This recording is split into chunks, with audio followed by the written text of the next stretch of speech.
बच्चों, आज के इस वीडियो में आपका बहुत बहुत स्वागत है। मैं आपको गद्य खंड का पाठ 3 ततारा वामिरो कथा पढ़ाने चल रही हूँ, रिवीजन कराने चल रही हूँ। इसकी पुनरावृत्ति जो कि लीलाधर मंडलोई की लिखी हुई है। इसके पहले ये पाठ पढ़ाया जा चुका है। ये पाठ 3 है गद्य खंड का। पाठ 2 जो आपका डायरी का एक पन्ना है, पहली बार में मैंने इसे आपको पढ़ाया था, लेकिन पाठ्यक्रम के दोबारा निश्चित होने पर ये दूसरा वाला पाठ डायरी का एक पन्ना इस बार के पाठ्यक्रम से हटा दिया गया है।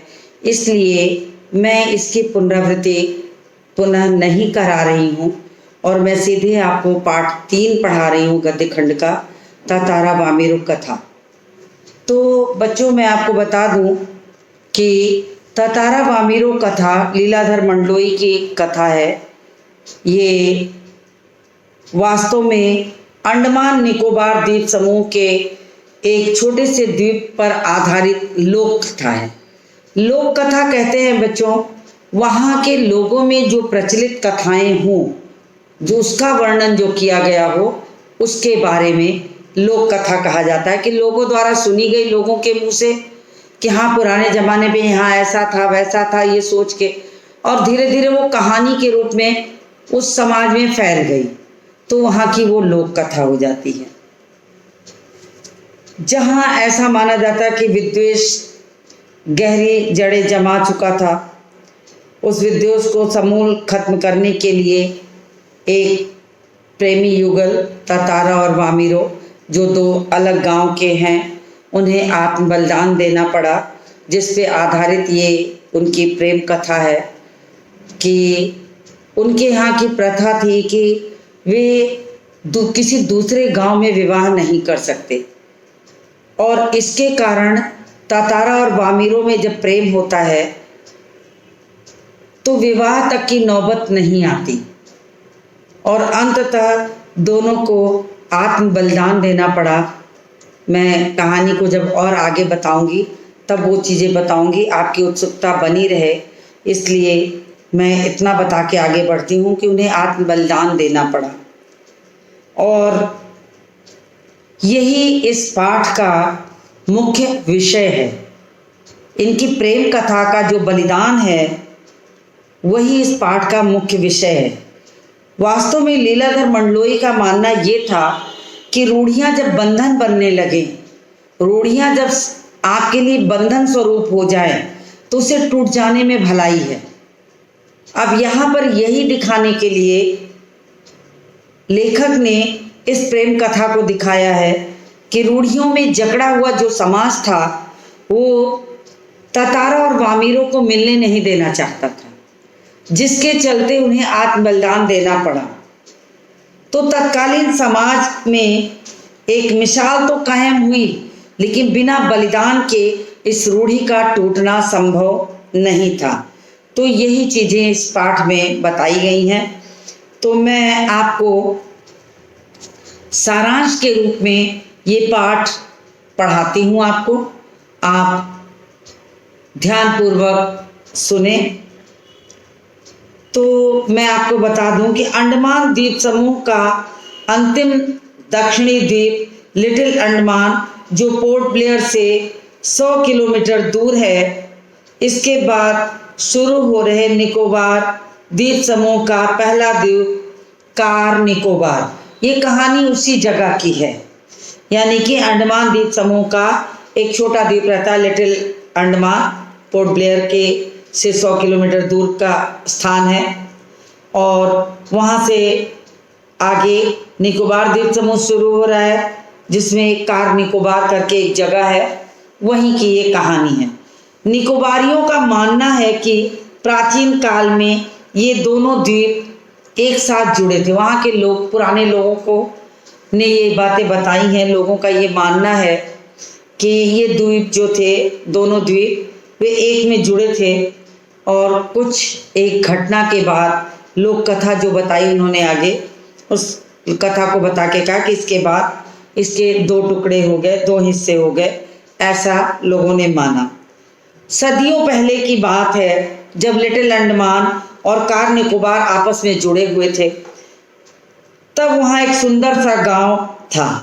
वही पास में ततारा नाम का एक सुंदर नवयुवक रहता था।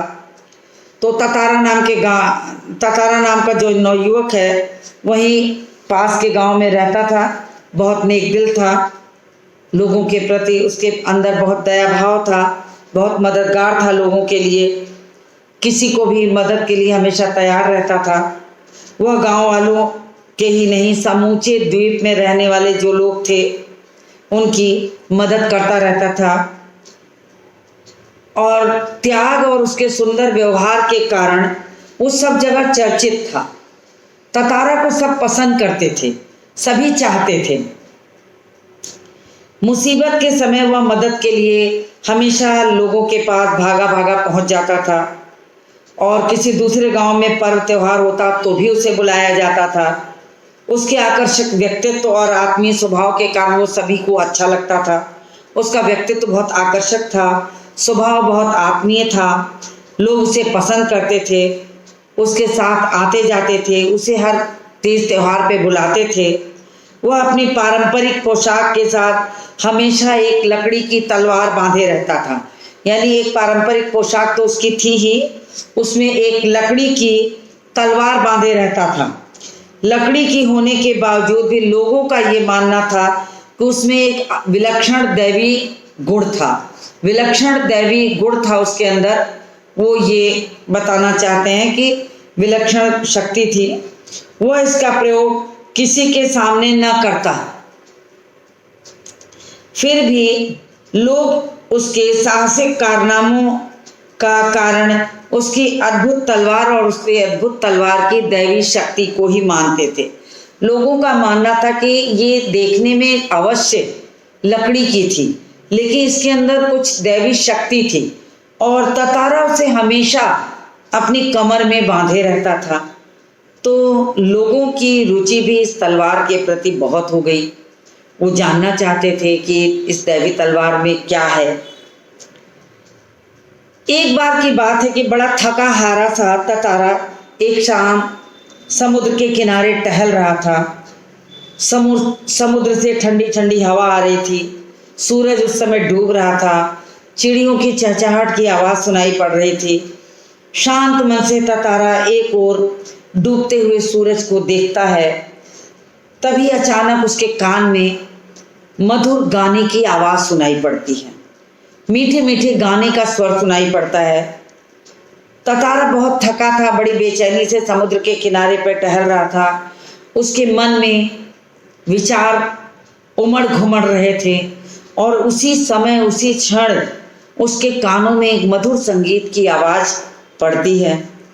गायन जो था, गाने की आवाज़, गायन या गाने की आवाज़ जो थी बहुत प्रभावी था। और ततारा के कान में जब वो गाने की आवाज़ पड़ी तो उसे ऐसा लगा कि जैसे उसकी सुध बुध खो गई हो। उसने आज से पहले इस तरह के गाने को कभी न सुना हो, ये बात उसे लगने लगी। उसका प्रभावी गायन की तरफ कान खींचा चला गया और उसे लगा उसकी सुध बुध खो गई है। वो गाने को बड़ी तन्मयता के साथ सुनने लगा और चैतन्य होते ही वह गीत के बहते स्वर की ओर बढ़ा। जब उसे ये लगा कि आवाज़ किधर से आ रही है, आवाज़ किधर से आ रही, जब उसने ये सोचा तो धीरे धीरे वो आवाज़ के आने वाली दिशा की ओर स्वतः बढ़ता हुआ चला गया। और आवाज़ के सहारे बढ़ते बढ़ते वहाँ उसने क्या देखा कि डूबते सूरज को निहारती हुई एक सुंदर सी युवती एक श्रृंगार गीत, एक प्रेम गीत गा रही है। और अचानक लगता है कि उस युवती के हृदय के सारे उद्गार उस गीतों में सुनाई पड़ रहा। गाने में बेसुध वह जान न सकी कि कोई उसे निहार रहा है। और अचानक आवाज़ की तरफ से बढ़ते बढ़ते धीरे धीरे ततारा उस आवाज़ के सहारे बढ़ता चला जाता है। तो देखता क्या है कि एक डूबते सूरज को निहारने वाली एक सुंदर सी युवती एक प्रेम गीत गा रही है। यद्यपि ततारा को वो गीत बहुत लुभावना लगता है, वो भी बेसुध सा हो जाता है और गाने वाले को तो ये पता ही नहीं चलता कि उसके गाने की आवाज़ सुनकर कोई उसे लगातार निहारे जा रहा है, देखे जा रहा है, या कोई उसकी आवाज़ सुनकर उसके पास तक आ गया है, इसका उसे एहसास ही नहीं होता।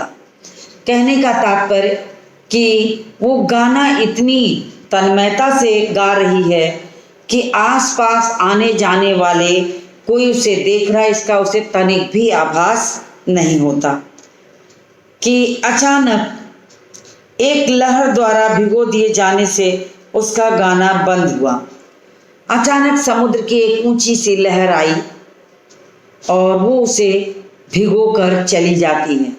लहर का भिगोना था कि उसके गाने की आवाज़ जहाँ की तहाँ रुक जाती है और अचानक बंद हुए गायन की आवाज़ चारों ओर गूंजती सी रहती है, लेकिन गाने के जो स्वर हैं वो बंद हो गए। और जब गाना बंद हुआ तो गाना बंद होते ही ततारा से ना रहा गया। ततारा बिल्कुल बेचैन हो गया। उसने पूछा, क्या पूछता है वो सुनिए। तुमने एकाएक इतना मधुर गाना अधूरा क्यों छोड़ दिया? उसके मन में इतनी उत्सुकता थी कि बिना कुछ जाने, बिना कुछ पूछे उसने सीधे एक ही सवाल किया कि इतना मधुर गीत तुम गा रही थी, अचानक तुमने अपने गाने को आधे में क्यों छोड़ दिया? अब जब वो स्त्री ततारा के इस सवाल को सुनती है और बड़े आश्चर्यचकित होकर देखती है कि उसके सामने एक सुंदर, बलिष्ठ, आकर्षक युवक खड़ा है, तो बड़े आश्चर्यचकित होकर वो उसे देखती रहती है, बड़े संयम के साथ देखती है। तब उसे लगा कि ये आखिर है कौन जो मुझसे सीधे ये कहता है कि तुमने अपना गाना अधूरा क्यों छोड़ दिया। तो उसके गाने वाली के मन में ये विचार आता कि आखिर ये है कौन। तो वो पूछ बैठी है, पहले बताओ तुम कौन हो। बड़ा अच्छा सा सवाल उसने किया कि तुम पूछने वाले कौन हो भाई। सूर्य के सौंदर्य को देखकर वो एक प्रेम गीत गा रही है और प्रेम गीत गाते गाते अचानक किसी लहर ने उसे भिगो दिया, गाना अधूरा रह गया, गाना वहीं टूट जाता है, उसकी लय वहीं टूट जाती है। लेकिन उस गाने के स्वर को खिंचा हुआ वह युवक ततारा जो समुद्र के किनारे बेचैन सा टहल रहा था, वो खिंचते खिंचते वहाँ तक चलाया था जहाँ इस गाने को गाने वाली युवती गा रही थी। और उसके गाने बंद होने के साथ ही, गाना जैसे ही बंद हुआ, उसने कहा कि तुमने इतना मधुर गाना क्यों छोड़ दिया। स्त्री का भी सवाल बहुत अच्छा था। पहले तुम बताओ कि तुम कौन हो, तुम पूछने वाले कौन होते हो। इस तरह घूरने और असंगत प्रश्न का कारण। तब उसने कहा कि मेरा तुम्हारा कोई परिचय नहीं है, मेरा तुम्हारा पहले से कोई परिचय नहीं है। इस तरह तुम मुझे लगातार घूरे जा रहे हो, मैं तुम्हें पहचानती नहीं हूँ। और साथ ही साथ तुम ये सीधे सीधे सवाल करते हो मुझसे कि तुमने इतना मधुर गाना बीच में क्यों छोड़ दिया। तो तुम कौन होते हो मुझसे गाना सुनने वाले, कौन हो तुम? उसने भी एक बड़ा असंगत सा प्रश्न का जो उत्तर था वो प्रश्न पूछा। तो उसके बदले में कि तुम मुझसे सवाल पूछने वाले होते कौन हो। अपने गांव के अलावा किसी का जवाब देने के लिए मैं बाध्य नहीं। तब उसने सीधे सीधे गांव के रीति को बताया, रीति रिवाज को समझाया कि हमारे यहाँ का नियम है कि मैं अपने गांव के अलावा किसी भी पराये पुरुष के सवाल का जवाब देने के लिए बाध्य नहीं हूँ। यानी कि तुम्हारे सवाल का उत्तर देने के लिए मुझे कोई बाध्यता नहीं है कि मैं उसका उत्तर दूँ ही। ये मेरी मर्जी है कि मैं उसका उत्तर दूँ या न दूँ, लेकिन तुम मुझे बाध्य नहीं कर सकते। सुध बुध खोए तातारा ने उससे पुनः गाना पूरा करने के लिए कहा। गाने की आवाज से तो जो तातारा था वो तो बिल्कुल बेसुध हुआ जा रहा था, और उस बेसुध भाव में उसे कुछ नहीं सुनाई देता। बस उसने सवाल पे अगला सवाल किया कि तुम अपना गाना पूरा कर दो। फिर उसने कहा कि मेरे गाने, तुम इस गाने को पूरा करो। तो उस स्त्री ने क्या कहा वो सुनिए। यह तो मेरे प्रश्न का उत्तर न हुआ। तो उसने कहा कि ये तो मेरे सवाल का जवाब नहीं है। मैंने तो तुमसे कहा कि मैं अपने गांव के अलावा किसी भी पराये पुरुष के सवाल का जवाब देने के लिए बाध्य नहीं हूं। और तुम कौन होते हो पूछने वाले कि गाना पूरा करो कहने के लिए। जब तातारा उसके गाने को सुनकर उसकी आवाज के से खिंचा हुआ उसकी ओर चला जाता है, उसी समय एक लहर उसे भिगो जाती है, उसका गाना बंद हो जाता है। वो एकटक वामिरों को देखे जा रहा है, वामिरों को निहार रहा। वामिरों को इस बात की तनिक भी चिंता नहीं है कि कोई उसे देखे जा रहा है। गाना बंद होते ही तातारा ने उससे पूछा कि तुमने एकाएक इतना मधुर गाना अधूरा क्यों छोड़ दिया। अब ये सवाल उसने पूछा। अपने सामने वो खड़ी देखती है आश्चर्यचकित होकर। बड़े संयम से उसने पहले उसके सवाल का जवाब दिया कि पहले तुम ये बताओ कि तुम कौन हो। इस तरह घूरने और ऐसे असंगत प्रश्नों का क्या कारण है। तुम मुझे जानते नहीं हो। मैंने गाना क्यों बंद कर दिया इससे तुम्हें कोई मतलब नहीं है। फिर तुम ये प्रश्न मुझसे क्यों पूछ रहे हो। तुम हो कौन। और अपने गांव के अलावा मैं किसी भी प्रश्न का उत्तर देने के लिए किसी को बाध्य नहीं हूँ। ये मेरे गांव की परंपरा है। वो ये बताना चाहती है कि उसके गांव की ये परंपरा है कि वो उसके प्रश्न का उत्तर दे या न दे, इसके लिए कोई बाध्यता उसके ऊपर नहीं है। उसने कहा, साथ साथ बता भी दिया, मैं किसी का जवाब देने के लिए बाध्य नहीं हूं। सुध बुध खोया हुआ तातारा बार बार उससे मिन्नतें करता है कि गाना पूरा करो, गाना पूरा करो। थोड़ा सा उसे अजीब लगता है कि कैसा आदमी है, जान पहचान है नहीं और गाना पूरा करने की जिद किए जा रहा है। तो उसने बड़े उसके सवाल का उत्तर इस अजीब ढंग से दिया कि यह तो मेरे प्रश्न का उत्तर नहीं हुआ। तुम कौन हो, वो पूछे रहते हैं कि तुम कौन हो। तो जब उसके बाद भी वो अपना परिचय न देते हुए गाना पूरा करने की जिद करता है और वो गाना पूरा नहीं करना चाहती है, तो वो कहती है ये तो मेरे प्रश्न का उत्तर नहीं हुआ। युवती ने इस तरह से उसके बात का जवाब दिया। सम्मोहित खड़ा तातारा पुनः उससे निवेदन करता है कि तुमने गाने को अधूरा क्यों छोड़ दिया, पूरा करो, गाओ ना। इस तरह से उसका कहने का तात्पर्य था, गाओ ना कह के ऐसा लग रहा था जैसे दोनों का परिचय बहुत पुराना हो।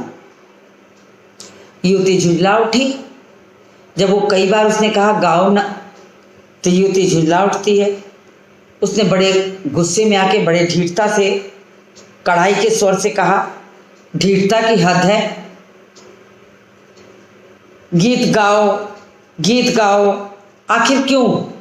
उसके मन में सवाल आता है, क्यों? मेरा तुम्हारा कोई परिचय नहीं है, तुम्हारे कहने पर मैं क्यों गीत गाऊं?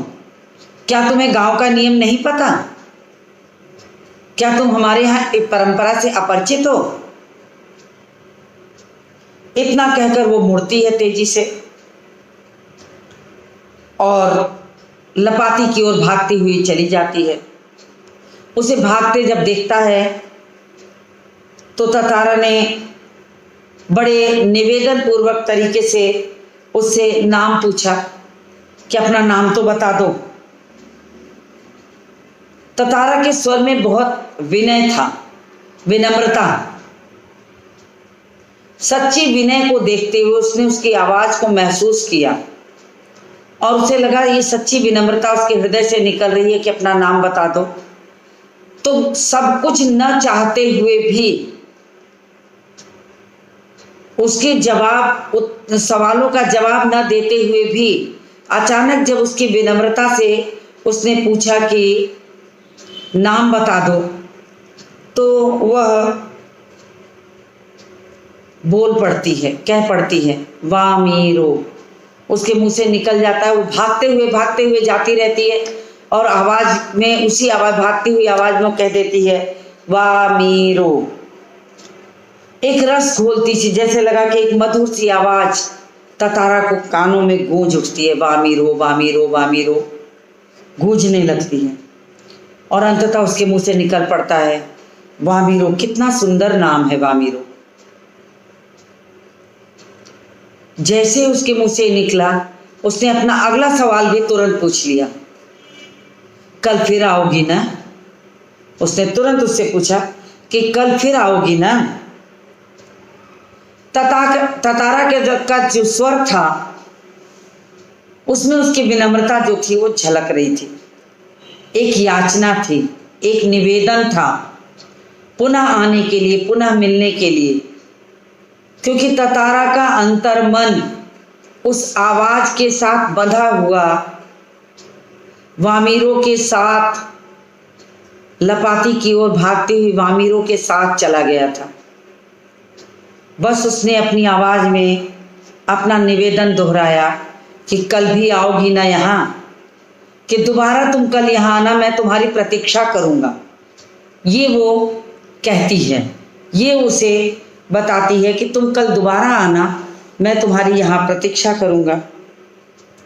ततारा के स्वर में बहुत याचना रहती है। वामीरो वहाँ से भागती जाती है और वामीरो ने जोर से स्वर में कहा कि नहीं, शायद कभी नहीं आओगी ना। उसने पूछा था आओगी ना यहाँ, मतलब स्वीकार करके वो उसकी हामी चाहता है कि वो हाँ भरे। लेकिन वामीरो ने उसके सवाल का जवाब दिया, नहीं, शायद कभी नहीं। उसने कहा कि नहीं, मैं कभी नहीं आऊँगी, और लपाती की ओर भागती हुई चली जाती है। तब ततारा ने जोर से चिल्लाकर कहा कि वामीरो, मेरा नाम ततारा है। उसने बताया कि वामीरो, मेरा नाम ततारा है, कल मैं इसी चट्टान पे तुम्हारी राह देखूंगा।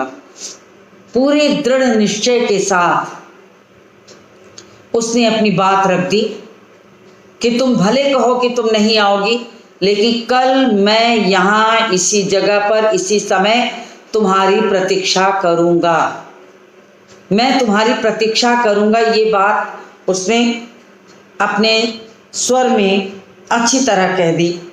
आवाज़ सुनकर भी वामीरो भागती गई।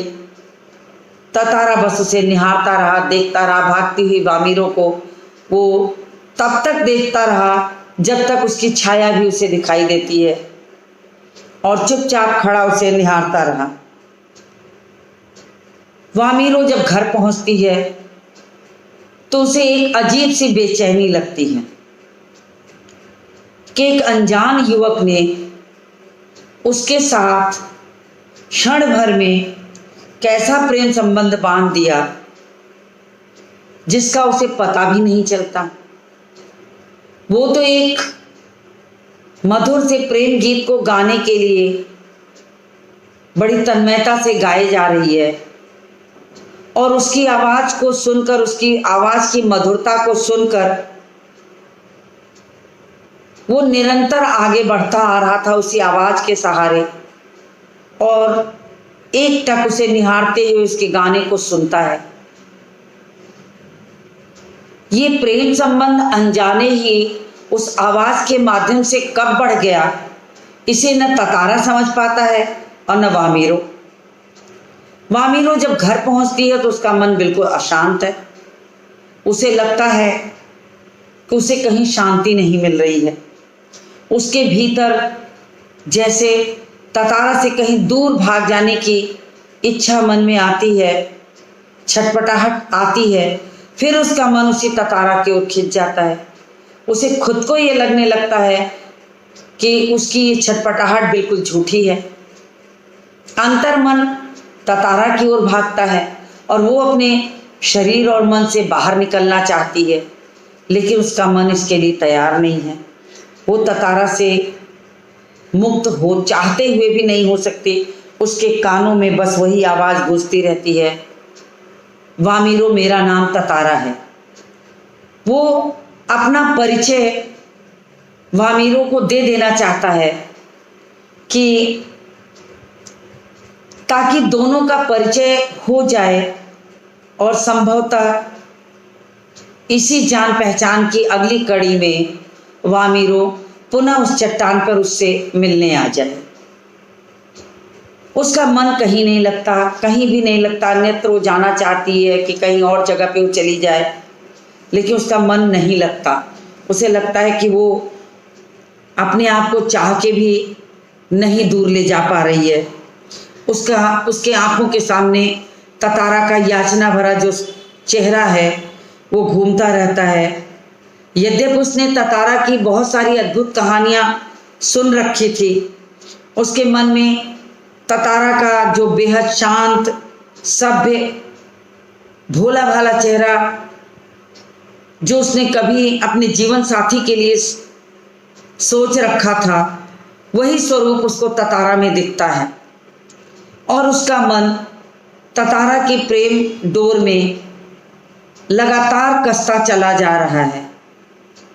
ये एक दिन की मुलाकात का दृश्य लीलाधर मंडलोई ने यहाँ पर दिखाया है कि किस तरह से दोनों का संबंध बनता है, किस तरह से दोनों एक दूसरे से परिचय प्राप्त करते हैं, एक दूसरे के साथ खींचे चले आते हैं।